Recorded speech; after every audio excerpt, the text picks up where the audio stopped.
So Truman gathers the crew and everybody together into the conference room to talk about the plan using planes on sticks. Let's listen. Okay, gentlemen, so here's the flight plan. Now let's keep the laughter to a minimum. I know this is not to scale. I think the Air Force and the Navy actually do planes on sticks. Yeah. I think it's a very good visual aid to help understand like general principles about what's going on. Even in the Battlestar Galactica, they did ships on sticks. Yeah.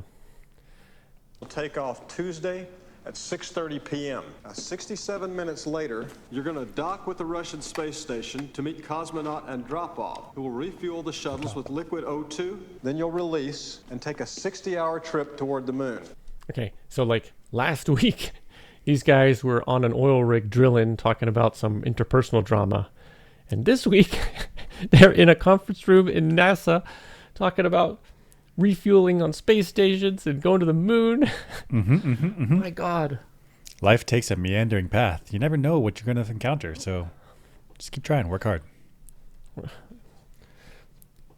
Now, we only have one shot of landing on this rock, and that's precisely when the asteroid passes by the moon. You'll then use lunar gravity and burn your thrusters, slingshotting you around the moon, coming up behind the asteroid. You'll be upward of 11 Gs. When you've finished your Roadrunner thrust move, you'll be moving at 22,500 miles per hour, coming around behind the asteroid. So 22,000 miles per hour relative to... Oh, relative to what? I think it's got to be the Earth-Moon center of mass. Because that's the relevant system. I guess. Because otherwise, if you say 22,500 or 23,000, whatever it was, relative to the moon, but like, who cares? Like, you're leaving the moon behind. Right, so the I moon... thought it would be relative... Oh, I don't know. Is it relative to the asteroid?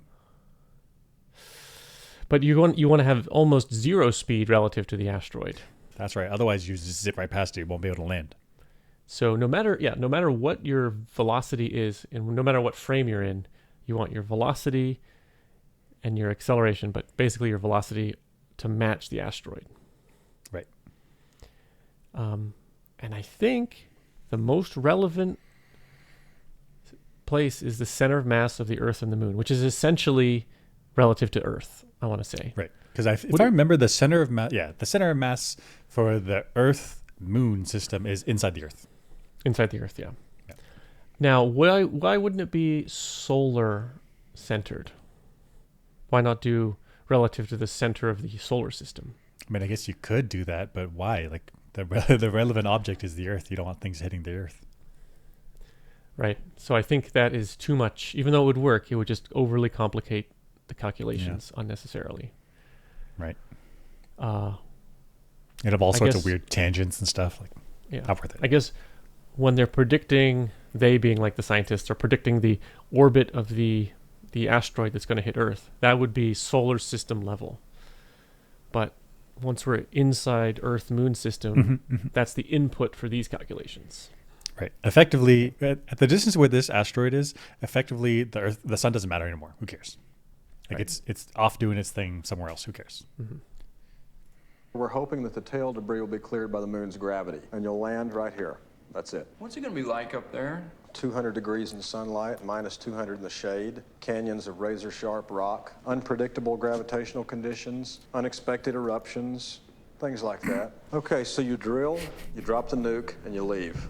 Now, here's the key. You're going to remote detonate the bomb before the asteroid passes this plane. Zero barrier. You do that, and the remaining pieces of rock should be deflected enough to pass right by us. Now, if the bomb explodes after zero barrier, game's over. Yeah, wow, the Earth disappeared. Okay, gentlemen, so enough to pass right by us. Check it now, out. if the bomb explodes after zero barrier, Earth is gone. That's how bad this asteroid is.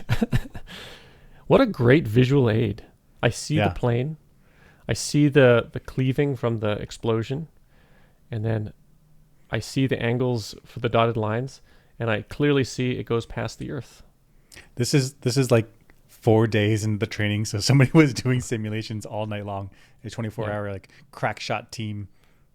Like, we not only need the calculations, we need a cool animation to show the astronauts. Get it done. Like, and they here need it to is. feel what it looks like when the Earth dies. Yeah. But it worked, right? It's going Boom. Boom. Yeah.